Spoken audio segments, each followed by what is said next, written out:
मंगल ग्रह 26 अगस्त से मिथुन राशि में प्रवेश किए हुए हैं, जो कि 20 अक्टूबर को कर्क राशि में जाएंगे। अब कर्क राशि में तो मंगल पूर्ण रूप से नीच हो जाते हैं, लेकिन इस समय जब वो मिथुन राशि में है तो भी उनका जो स्वभाव है वो क्रोधी स्वभाव है, क्योंकि वो बुध की राशि है। मंगल और बुध आपस में मिल जाएं तो एक नए राहु की उत्पत्ति हो जाती है। सो मंगल ग्रह ठीक नहीं है। सेहत खराब होना, ब्लड रिलेटेड कोई प्रॉब्लम, चाहे ब्लड प्रेशर हो, चाहे ब्लड शुगर हो, चाहे पाइल्स हो, ये सब मंगल से होता है। सो मंगल ग्रह के कारण ही बुखार हो रहे हैं, शरीर में अग्नि आती है तो ताप बढ़ जाता है, जिसको पित्त कहते हैं। तो ये चीज़ें अभी बढ़ेंगी, क्योंकि अभी तो मंगल नीच राशि में नहीं गए। 20 अक्टूबर को मंगल नीच राशि में चले जाएंगे, जिसे कर्क राशि कहते हैं। 6 दिसंबर को मंगल वक्री हो जाएंगे कर्क राशि में। 21 जनवरी को वक्री चलते चलते मिथुन में पीछे चले जाएंगे और 24 फरवरी को जाकर फिर मार्गी होंगे, तो फिर दोबारा मिथुन से वो कर्क की तरफ जाएंगे। तो ये मिथुन कर्क, मिथुन कर्क, मिथुन कर्क, इन दो राशियों में मंगल, पता है आपको, 7 जून तक खेल खेलेंगे। अब ये जो मंगल है ना, जब वक्री हो गया, वो भी नीच राशि में, वो बहुत अधिक भयानक रूप अख्तियार करेगा। वो डेट्स नोट कर लीजिए। 20 अक्टूबर से लेकर 6 दिसंबर तक मंगल वक्री रहेंगे अपनी ही नीच कर्क राशि में। ये शुभ नहीं है। इससे पहले शुक्र ग्रह की स्थिति मैंने आपको बताई थी कि शुक्र भी नीच राशि में है।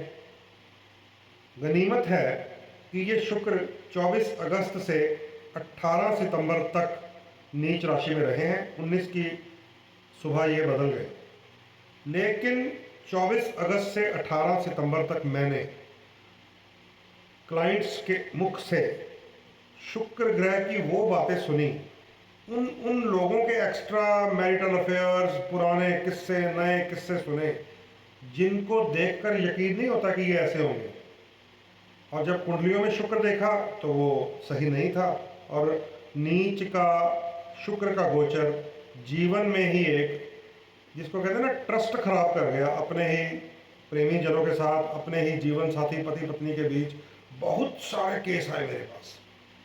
इस बार नीच शुक्र में बहुत सारे केस आए। ओवरऑल तो हमने देखा ही न्यूज़ चैनल्स में कि दुष्कर्म की, बलात्कार की बहुत घटनाएं हुई, वो तो होती हैं, लेकिन इस बार मेरा ये एक्सपीरियंस हुआ कि बहुत अधिक लोग एक्स्ट्रा अफेयर्स में, अवैध संबंधों में, जहाँ जहाँ पर भी शुक्र किसी भी रूप में खराब हो सकता था, उलझे हैं। तो ये ग्रह ही तो है। अभी सूर्य की बात समझ लीजिए, ये मेरे पास पंचांग में सूर्य की स्थिति भी है।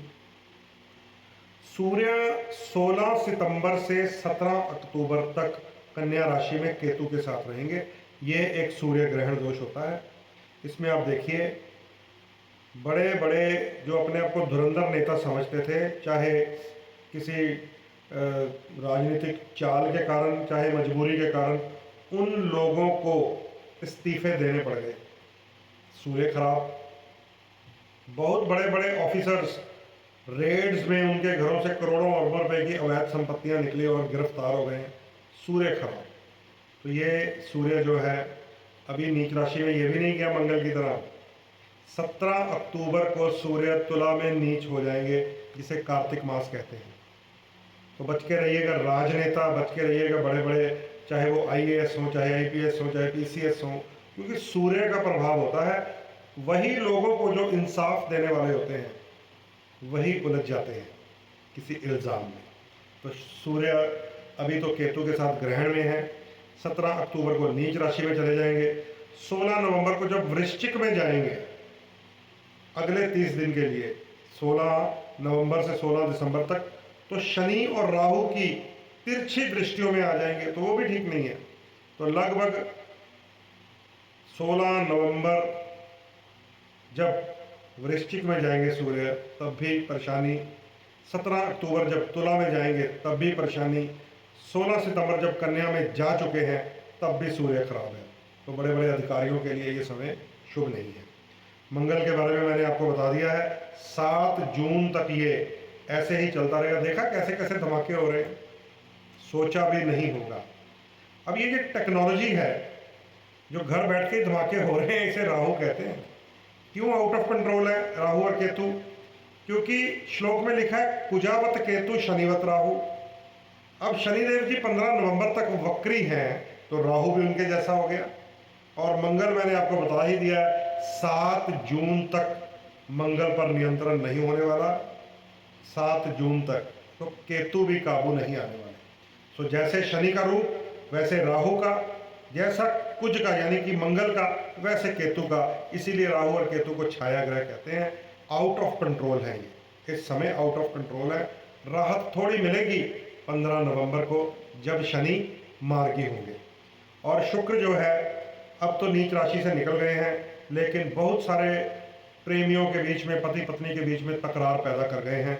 वो जो कहते हैं ना, रहीमन धागा प्रेम का मत तोड़ो चटकाए, एक बार गांठ पड़ जाए तो फिर दोबारा ठीक नहीं होती। वो गड़बड़ शुक्र ने इस बार बहुत घरों में की है। मेरे पास सैकड़ों कुंडलियाँ आई हैं इस बार। और देखिए, और भी मेरे पास डाटा है, बुध ग्रह का डाटा।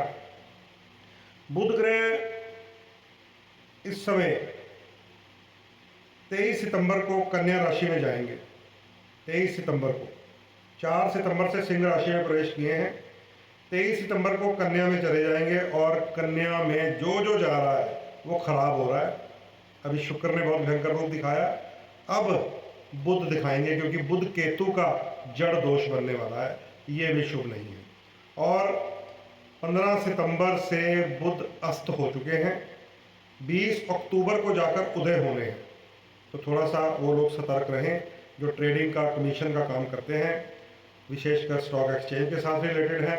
बुध ग्रह 23 तारीख को कन्या राशि में, जिसे उच्च की राशि कहते हैं, वहाँ जाएगा। दिखावे का उच्च होगा, दिखावे का उच्च।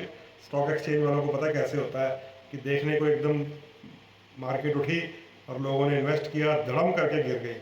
दिखावे का उच्च होगा, बचकर रहिएगा।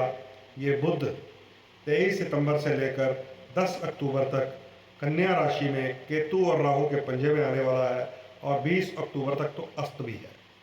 तो ये ग्रहों की जो स्थिति है, चाहे शुक्र ने घर तोड़े, चाहे मंगल ने धमाके कराए, चाहे शनि ने कारोबार मंदे किए, और चाहे बुध ने ट्रेडिंग व्यापार में धोखा दिया, घाटा खिलाया, राहु ने और केतु ने भ्रम पैदा किए, षड्यंत्र किए, ये ग्रह करते हैं सब कुछ। और जिन्हें अपनी कुंडली के लग्न और राशि और दशा अंतरदशा के हिसाब से इन बातों को, ट्रांजिट को समझना आ गया, उसे बचाव करना भी आ जाएगा। उसी को तो रेमेडीज कहते हैं, उपाय कहते हैं। समझने की बात है, जरूर समझा करें। ऐसी महान विद्या है ये वैदिक ज्योतिष, हमारे भारत की पुरातन विद्या है। ये काल गणना है, ये ब्रह्मांड की गणना है। एस्ट्रोनॉमर कहते रह गए कि बड़ा एक पत्थर आके पृथ्वी पर टकराने वाला है। जब ज्योतिष ने नहीं कहा तो ऐसा कुछ नहीं हुआ। इतनी बड़ी जो प्रयोगशाला है नासा, उसकी जो प्रेडिक्शन थी फेल हो गई कि 15 तारीख की रात को धरती के ऊपर एक बहुत बड़ा पत्थर आकर उल्का पिंड का टकराएगा, फेल हो गई। कारण क्योंकि ज्योतिष ने कोई ऐसा लक्षण बताया ही नहीं था। सो ये चीज़ें आप समझेंगे, ओवरऑल तो दिखेगा ही न्यूज़ चैनल्स में, लेकिन पर्सनल लाइफ में भी अनुभव होता है। नीच के शुक्र डाइवोर्स तक लेके जाते हैं, एक्स्ट्रा मैरिटल अवैध संबंधों में फंसाते हैं। खराब मंगल ब्लड संबंधित बीमारियां दिलवाते हैं, चोट लगवाते हैं, सर्जरी करवा देते हैं। वक्री शनि हर कारोबार में ताला लगवा देते हैं, मंदा पैदा कर देते हैं। और अस्त बुध ट्रेडिंग और कमीशन का काम भी सिरे नहीं चढ़ पाता। ये ग्रहों की चाल है। राहु केतु तो अपना जाल बुनते रहते हैं, वो तो प्रभु के पार्षद हैं, जय और विजय। वो तो हमारे कर्मों का नियंत्रण करते हैं, तो देखते रहते हैं अपनी पैनी चाल से कहाँ पाप और कहाँ पुण्य। उन्हीं की रिपोर्ट जाती है शनिदेव को, और शनिदेव से वही फाइल फॉरवर्ड होती है महादेव को। तो प्रार्थना तो वही होगी, लेकिन टेक्निक क्या है, रास्ता क्या है, तरीका क्या है, आपकी कुंडली में छपा हुआ है। उस छुपे हुए राज को समझना चाहिए, सीखना चाहिए, ग्रहों की इस अनिष्ट चाल से बचना चाहिए।